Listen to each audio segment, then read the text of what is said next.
Ya, ini kan sebenarnya kan bukan masalah mulai dan memulai apalah. Saya juga nggak pernah ada ngomong nama dia di podcast. Saya juga ceritakan tentang saya punya pengalaman pernah difitnah. Bukan untuk ngejatuhin dia, tapi untuk membangkitkan semangat orang yang saya sedang ngobrol itu yang juga melakukan kesalahan dalam hidupnya. Ya sharing, saya ini mau pakai acuan apa gitu. Yang saya punya kan cuma pengalaman hidup. Saya kan orang itu pernah mengalami banyak hal dalam hidup saya. Inilah ilmu saya yang saya bisa kasih. Tujuannya apa? Tujuannya untuk membantu orang. Karena dulu saya pernah mengalami masalah dan saya kepengen membantu orang sebagaimana saya dulu tolong sama Tuhan, udah gitu aja. Tapi kalau kemudian akhirnya nyinggung beberapa pihak, ya kita harus maklumi juga. Tapi kan kita lihat dari unsur pidananya masuk tidak. Nah, saya kan tidak ada melakukan hal seperti itu, maka dia kalau merasa kan tinggal laporkan. Saya merasa kemarin saya laporkan, gitu. Dan saya lihat unsur itu bisa masuk ke dalam unsur pidana dan dibantu oleh kuasa hukum saya, itu kita luruskan secara hukum. Kalau ini bicara soal pidana sendiri, ini tega, maksudnya sampai akhirnya mau memenjarakan siapa ini sih? Jadi gini, tujuan kita itu bukan untuk memenjarakan siapa-siapa.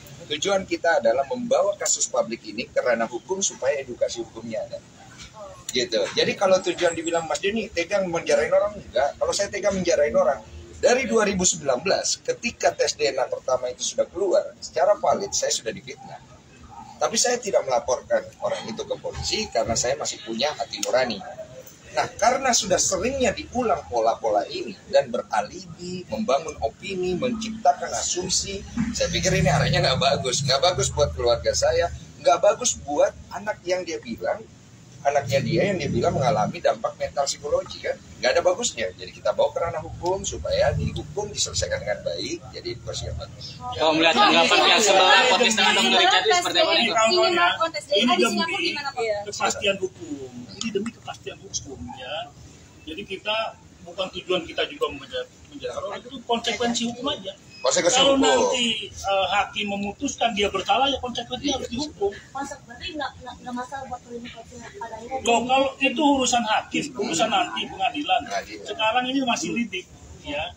Tahapannya panjang ini, ya nanti lidik, ya sidik, ya nanti P21 ke jaksa, ya kan, baru ke pengadilan.